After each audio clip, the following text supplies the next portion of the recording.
안녕하세요 여러분. 오늘은 본격적인 수업 해야죠. 자, 2차시 기술과정 시작하도록 하겠습니다. 우리가 1학기 때는 다양한 기술의 분야 중에서 생명기술, 제조기술, 수송기술 등의 그 기술 분야가 어떻게 활용되고 있는지 그리고 앞으로 어떻게 발전할 것인지를 알아봤어요. 그리고 이번 시간에는 발전하고 있는 정보통신 분야가 어떤 게 있는지 크게 세 가지 알아볼 거예요. 밑에 보시면 키워드 있죠. 사물인터넷, 빅데이터, 클라우드 컴퓨팅. 그리고 이런 기술을 통해서 앞으로 어떻게 발전할지, 나의 삶에 어떤 변화가 있을지 알아볼 수 있어야 합니다. 자, 그러면 첫 번째, 정보통신 기술이 대체 무슨 뜻인지 구체적으로 확인해 볼게요.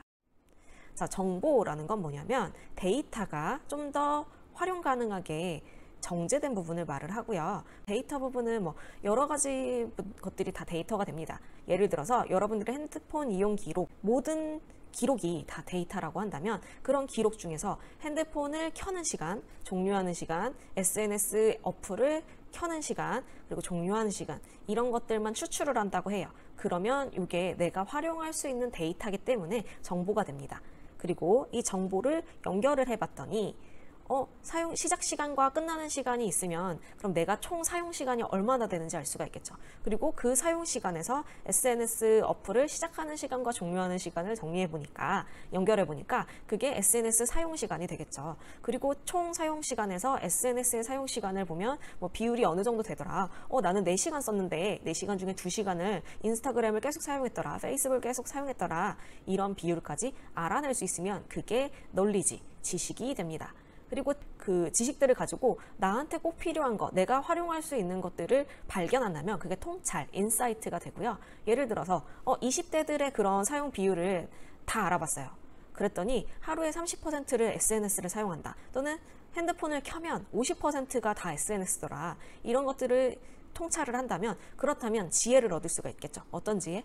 나는 SNS를 이렇게나 많이 사용하니까, 나는 20대라면, 내가 20대라면 SNS를 정말 많이 사용하니까 SNS상의 자아가 있을 수가 있겠고, 이때 내가 뭐 꾸며진 나의 모습을 뭐 허황되게 꾸민다던가, 아니면 그걸로 인해서 고통받는다던가, 뭐 팔로워가 줄어드는 거 가지고 막 우울증에 걸린다거나 그럴 수도 있겠죠. 그런 걸 경계해야 하는구나 라는 지혜까지 얻을 수 있습니다. 즉 정보라는 것은요, 내가 나의 삶에 의사결정을 할 때 통찰이 될 수도 있고, 지식으로 활용할 수도 있고, 내 삶의 가치관을 결정하는 뭐 지혜가 될 수도 있는 거죠. 즉 좋은 재료가 됩니다. 내 삶을 결정하는 데 있어서 이런 정보들이 왔다 갔다 연결되는 것이 정보통신이 되겠고요. 그래서 정보통신기술은 ICT라고도 해요. Information and Communication Technology. 그래서 이 정보통신이란 네트워크로 연결되어서 내가 의사결정을 하거나 지혜가 될 수 있을 재료, 그 정보가 생성되거나 수집되거나 공유되거나 활용되는 것을 모두 말하게 됩니다. 그리고 이걸 도와주는 기술이 정보통신 기술이라고 하고요. 자, 교과서 142쪽 5쪽에 나와 있으니까 한 번 더 확인해 보시고요. 자, 그럼 정보통신기술 첨단. 최근에 우리가 그 핫한 그런 정보통신기술을 이야기하자면 우선 IoT가 되겠어요. 우리 1학기 때도 이야기를 했지만 이건 사물에 인터넷이 연결된 거, 네트워크가 연결돼서 정보가 연결될 수 있죠.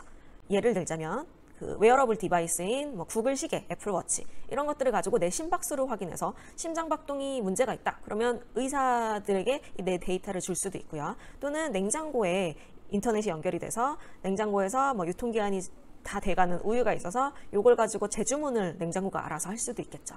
또는 스마트 자동차, 스마트 쇼핑 이런 식으로도 이용될 수 있고, 스마트 홈으로 이용돼서 뭐 날씨에 따라서 냉방 온도를 조절한다던가, 아니면 내가 오는 시간에 맞춰서 미리 에어컨을 틀어놓는다던가 하는 식으로도 이용 가능합니다.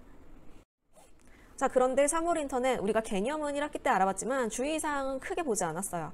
주의사항이 하나 있습니다. 보안에 취약할 수 있다. 네트워크가 기반이 되기 때문에 누군가가 이걸 해킹을 한다면 내 정보들이 고스란히 전해지는 거죠. 그래서 최근에는 어떤 문제가 있었냐면 CCTV, 그 CCTV가 있어요. 또는 그 반려동물을 케어하기 위해서 내가 집을 비울 때 반려동물이 잘 있나 확인하기 위해서 CCTV를 두는 경우도 많죠. 그런데 내가 폰으로 인터넷을 들어갔는데 뭐 비밀번호를 그냥 1부터 9까지 눌러봤는데 어플이 설치가 되면서 옆집에 있는 CCTV 영상에 보일 수도 있는 거죠. 이런 경우 조심해야겠죠. 그래서 혹시라도 내가 사물인터넷 기기를 사용할 때 보안 정책이 어떤 게 있는지 알아보고 내가 내 정보를 보호할 수 있는 방법이 무엇이 있는지 확인해서 구매를 하시거나 사용을 하시면 좋겠습니다. 자, 그리고 두 번째 첨단 통신 기술로는 클라우드 컴퓨팅이 있어요. 클라우드 컴퓨팅은 뭐냐면 클라우드, 구름이죠. 구름처럼 내가 하드웨어에 정보를 저장하는 것이 아니라 서버가 따로 있어서 그 서버, 공통 서버에 내 정보를 옮겨두고 사용을 할 수가 있습니다. 특히 현재처럼 데이터가 굉장히 많이 쓰인다면 이 클라우드 컴퓨팅은 더욱더 발전할 거고요. 그 중요성을 커지고 있을 텐데 여러분들은 아마 클라우드 컴퓨팅을 뭐 네이버 메일을 통한다던가 아니면 뭐 사진을 이용한다던가 할 때 활용될 거예요. 그것 외에도 요즘엔 어떤 식으로 활용되냐면 네이버 클라우드 플랫폼이라는 게 있어요. 여러분들이 아직 가입은 할 수가 없는데 왜냐하면 19세 이상만 가입이 되더라고요. 또는 법인 사업자로 가입이 가능합니다. 근데 여기서는 뭘 할 수 있냐면 예전에는 홈페이지를 만들거나 뭔가 그 웹 서비스를 시작할 때 서버가 필요하고 데이터베이스가 필요하고 스토리지도 필요했어요. 그리고 트래픽도 그 서버가 허용할 수 있는 양만 가능했습니다. 하지만 이제 네이버 클라우드 플랫폼에서 내가 홈페이지를 만들고 싶어요. 어플을 만들고 싶어요. 여기서 가입을 해서 다 만들 수가 있는 거예요. 그리고 트래픽 같은 경우도 내가 이벤트를 연다면 온라인 홈페이지에서 이벤트를 연다면 트래픽이 초과돼서 서버가 다운되기도 하죠. 그럴 때 트래픽을 그 프로모션 기간에만 이벤트 기간 한 달 정도만 서버를 추가를 해서 사용을 했다가 다시 반납을 할 수도 있습니다. 즉 되게 많은 사람들이 이제 앞으로 개발자로서 활동을 하게 될 거고요. 그리고 개발자가 됐을 때 서버 문제라던가 아니면 스토리지 비용이라던가 이런 것들을 좀 더 쉽게 이용 가능하게 되면서 여러분들도 여러분만의 자비스를 만들 수 있지 않을까 싶어요. 그리고 제가 마지막으로 소개할 첨단 통신 기술은 빅데이터입니다. 빅데이터, 쉽게 말해서 큰 데이터, 정보겠죠. 기존의 데이터보다 그 양이 방대해서 기존의 방법이나 도구로 이걸 정리하기 어려운 데이터들을 의미합니다.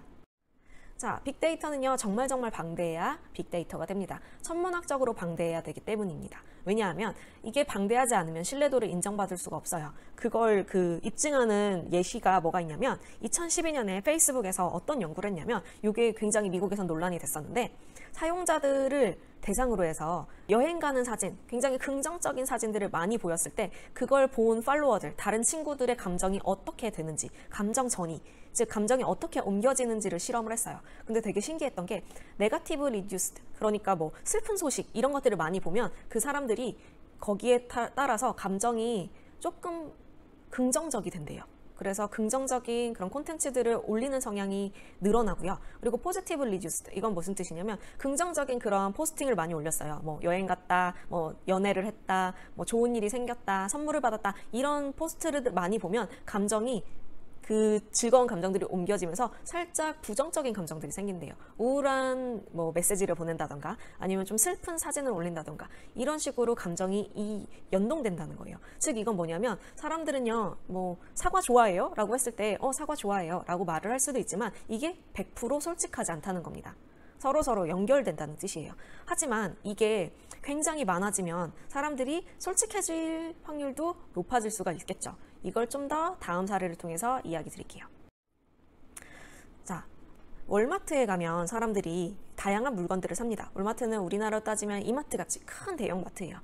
그렇기 때문에 무엇을 사는지, 언제 뭐랑 같이 사는지 그런 데이터들이 굉장히 많이 축적되어 있습니다. 그런 데이터를 축적해 봤더니 신기하게도 기저귀랑 맥주가 같이 구매되는 확률이 굉장히 높았대요. 그래서 월마트에서는 이게 무슨 연관이 있지? 알아보니까 구매하는 사람들이 보통 30대에서 40대 정도의 남자더라. 기저귀도 살 겸 겸사겸사 이렇게 큰 마트도 왔으니까 맥주도 사야지가 돼서 기저귀랑 맥주를 같이 구매한다고 합니다. 이 결과에 따라서 월마트는 좀 안 맞긴 하지만 기저귀 옆에 맥주를 같이 진열을 했대요. 그 결과 판매율이 500%가 올랐다고 합니다. 기저귀를 사면서 맥주를 사는 사람들이 정말 많다는 거죠. 즉 이렇게 데이터들을 계속 쌓아놓고 연결하다 보면 새로운 통찰을 얻을 수가 있는데요. 또 이걸 활용해서 뚜레쥬르 같은 회사에서는 날씨별로 잘 팔리는 빵, 잘 안 팔리는 빵을 확인해서 날씨에 맞게 빵을 진열을 했더니 재고가 많지 않았어요. 빵이 다 팔리는 거죠. 원하는 빵이 다들 나왔으니까. 자, 그리고 넷플릭스 같은 경우는 어떤 식으로 이 빅데이터를 활용하냐면 사람들이 좋아하는 스토리가 뭔지 알아봐요. 그리고 그 스토리에 맞게 원하는 배역이 누군지 알아봐요. 원하는 감독이 누군지 알아봐요. 어떤 나라에서 만들면 좋을지 알아봐요. 그래서 그걸 조합해서 만들어진 드라마나 영화가 흥행을 하고 있습니다. 여러분들이 자주 사용하는 유튜브도 이런 빅데이터들이 활용합니다. 내가 봤는데 끝까지 다 봤어. 그런 데이터. 그리고 내가 클릭은 했지만 띄엄띄엄 봤어. 또는 배속을 굉장히 높여서 봤어. 아니면 보다가 안 봤어. 이런 정보들이 쌓여서 이 사람은 이런 걸 추천해주면 좋구나. 이걸 본 사람은 다음 영상은 이걸 추천해주면 좋구나. 이런 알고리즘이 만들어지는 거죠. 또요, 이런 빅데이터들은요, 신뢰도가 높아요. 왜 그럴까? 사람들은요, 뭔가 검색을 하거나 또는 이걸 데이터로 쓸 거예요 하지 않으면 좀 더 솔직해지는 경향이 있죠. 설문조사 때는 오바마를 찍는다는 사람들이 거의 없었어요. 하지만 인터넷 검색은 많이 한 거예요. 그래서 그 검색어를 활용한 사람들은, 과학자들은 오바마가 당선될 거라고도 했고 트럼프가 당선될 거라고도 했습니다. 최근에 이슈가 됐던 그 연구는 카이스트 차미영 교수님이 발표한 연구인데요. 이 소식이 진짜인지 가짜인지 확인할 수가 있다고 합니다. 자, 지금 그림을 보면 A 부분을 보시면 빅풋, 이 부분은 루머 생성 방법이에요. 이 루머는 어떤 식으로 이루어졌냐면 불특정 다수에게 이 소식이 퍼져나갑니다. 즉 핵심 고리가 없어요. 하지만 루머가 아니라 진실은 뭐 누구랑 누구랑 사귄대, 뭐 연예인들 그런 얘기가 나오죠. 그런 진실은 그 사람은 그 이야기를 퍼뜨릴 때 정말 친한 사람을 기준으로 퍼뜨린다고 합니다. 아무나 퍼뜨리진 않는데요. 즉 빅데이터는요, 다른 그런 연구보다 그 데이터 자체가 굉장히 방대하기 때문에 신뢰도도 높고요. 또한 이런 데이터가 워낙 크기 때문에 사람들은 의도적으로 숨길 수가 없어요. 그래서 더욱더 새로운 통찰을 만들 수가 있는 거겠죠. 자, 그럼 이런 빅데이터 우리는 조심해야 됩니다. 어떤 것들을 조심해야 되냐면요. 메일이 아마 올 거예요. 여러분들 개인정보 처리 방침이 변경되었습니다 라고 보통 메일이 옵니다. 그럴 때 한번 읽어보세요. 제가 드래그한 부분을 보시면 내가 방문한 서비스의 정보, 빈도, 사용한 정보 이런 것들이 다 어디로 가냐면 크롬, 파이어폭스, 사파리, 인터넷 익스플로러 같은 인터넷 브라우저로 갑니다. 그러면 얘네들은 이걸 뽑아가지고 맞춤형 광고를 제공하는 거죠. 내가 이런 광고에 너무 노출된다면 우리는 과소비를 할 수도 있고요. 또는 이런 정보가 정치적으로 활용될 수도 있고 다양한 식으로 내가 원하지 않는 식으로 활용될 수도 있습니다. 즉 이런 것들은 꼼꼼히 쿠키를 삭제를 한다던가 아니면 개인정보를 동의하지 않는다던가 해서 내 정보를 보호하면 좀 더 활용할 수가, 좀 더 잘 적응할 수가 있겠죠. 저는 어떤 활동을 준비했냐면요. 빅데이터를 활용한 활동을 준비했습니다. 키워드 슈터라는 프로그램이 있어요. 여기에 우리 지난 시간에 버킷리스트를 만들었습니다. 그 버킷리스트 중 하나를 골라서 그 연관 검색어를 찾아보세요. 어떻게 찾냐면 지금 노란색 화살표가 보이죠? 버킷리스트를 적고, 예를 들어 히말라야가 내 버킷리스트라면 히말라야 적고 키워드 버튼을 누르세요. 그러면 한 300에서 500가지의 핵심 키워드들이 나오기 시작합니다. 다른 사람들이 같이 검색한 거예요. 제 키워드랑 같이. 그러면 뭐를 찾을 수 있냐면 내가 이 버킷리스트를 이룰 때 조심해야 될 점도 찾을 수 있고요. 아니면 이 버킷리스트를 이뤘던 사람을 찾을 수 있고, 또는 이 버킷리스트를 이룰 때 어떤 방법을 하면 좋을지를 찾을 수 있습니다. 예를 들어서 저는 그물침대를 굉장히 좋아하죠. 그래서 그물침대, 해먹을 검색했습니다. 그랬더니 허리 건강을 많이 썼더라고요. 해먹을 오래 쓰면 허리 건강이 안 좋을까? 라는 정보도 찾을 수 있었고요. 해먹에 대한 그런 관련된 유명 브랜드들이 썬파인, 라온, 이케아, 코보 이런 게 있더라라는 것도 찾을 수가 있었습니다. 즉 여러분들이 버킷리스트 연관 검색어를 찾아봤을 때 이런 게 나왔고, 이래서 앞으로는 이렇게 하면 좋겠다라고 댓글로 과제 게시판에 적어주시면 오늘 활동은 끝나겠습니다. 네, 다시 한번 정리해 볼게요. 과제 게시판에 내 버킷리스트를 찾아본 결과 중에 연관 검색어가 뭐가 나왔는지 쓰고, 그래서 나는 이렇게 해야겠다라는 느낀 점까지 쓰면 됩니다. 내 버킷리스트가 해먹이라면 해먹의 허리 건강이 나와서 나는 해먹의 허리 건강이 정말 좋은지 알아보도록 하겠다. 이렇게 쓰시면 된다는 얘기예요.